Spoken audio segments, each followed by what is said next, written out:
Good afternoon, diggers. It's a bright, sunny April day. Very warm temperatures in the upper 70s. Probably soon be hitting the 80s. And I thought it would be about time I got out this year. I haven't been out hunting. I can find more excuses not to go. And well, I got to get going. So today we're going to have a very simple hunt, just to sort of break myself in. I'm not weighting myself down with a lot of accessories or anything. I have my Tesoro silver uMax and a Lesh digger, and that's it. No pin pointers, knee pads, pouches, anything else. Just what I have here. Nice and light, traveling, and we'll see how it goes. There you go. I barely got started. A couple of swings of the coil, and I got a target. And right away I hit a really nice piece of can slaw. So eat your hearts out, diggers. This boat should be a good day. I'll be back later if I find anything else. I have to make a confession here. I was picking up a lot of trash. In fact, I was picking up all trash pretty well. So I changed the silver uMax over to cherry pick. It means I turned the discrimination up to where only silver and coins would hunt. I mean, I know I'm giving up nickels and anything, but that's not a big thing today. I'm just getting used to being back detecting after a few months off. And I just hit a 1970 quarter here, down about 4 inches. And so I'm going to keep in this mode, in this cherry picking mode. A lot of people think you have to have a machine with a meter on to cherry pick, but that's not true. You can do it with any machine that has discrimination. It's just knowing how to use your discriminator.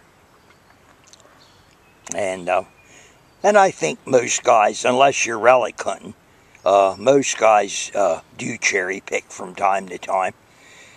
Yeah, you know, you can only dig so much trash, and then you start losing interest. So you gotta rejuvenate a little bit, and at any rate, that's what I'm doing now. So probably from now until quitting time, I'm just gonna hunt in the cherry pick mode here.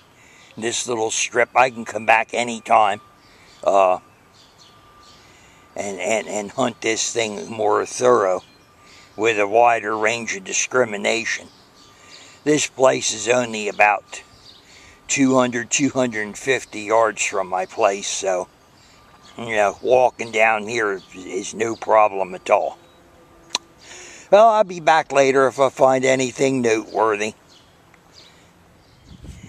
Some memorial pennies now started to show up. They're Lincoln, so, you know, I can't really tell what year they are. I have to clean those off at home, but none of them are wheats, and I really wasn't expecting any, but, you know, you just never know. So I'll be back later if I find anything.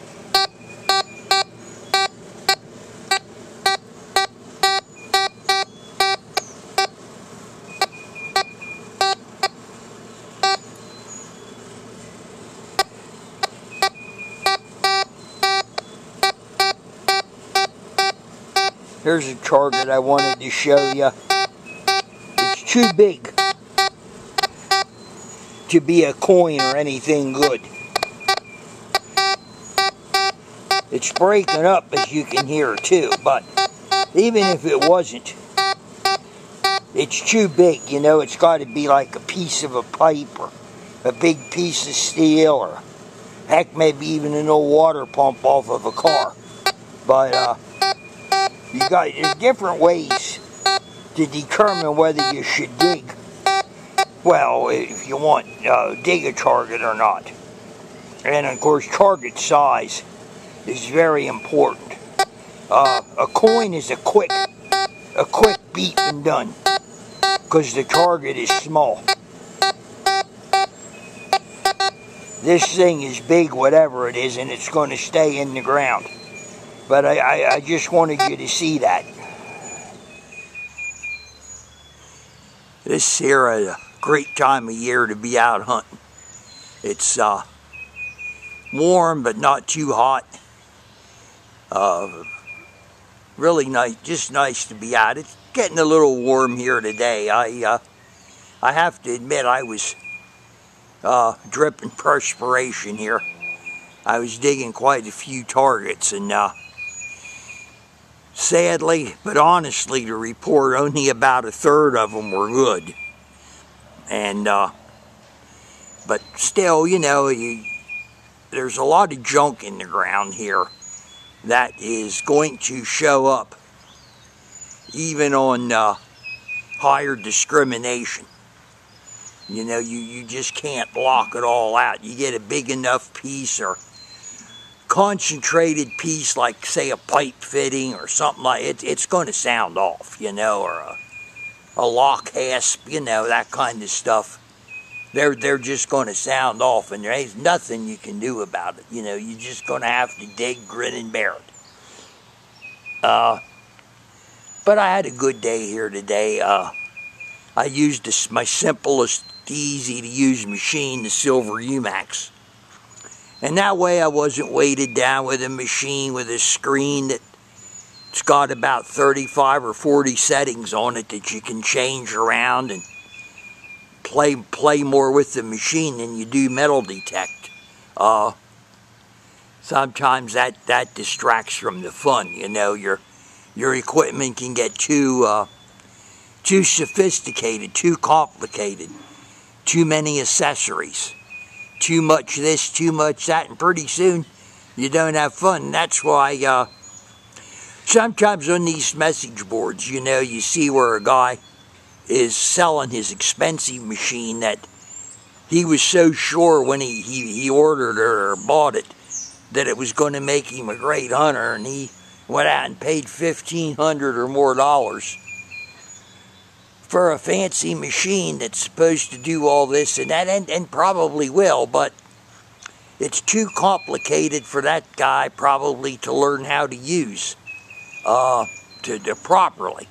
And he is not finding as much with that as he did with, say, his old silver uMax or Ace 250 or even Fisher F2. And they go back to those old machines. You know, you see a guy selling a $1,500 machine to go back to a lesser machine, but, you know, I can see that. I can understand how that goes. So, you know, sometimes that old acronym KISS, keep it simple, stupid, is the best policy.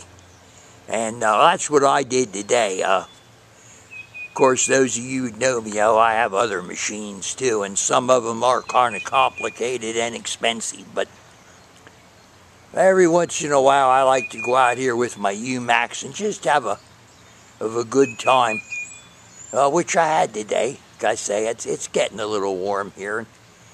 It's going to be about time to pack it in here, I think. So,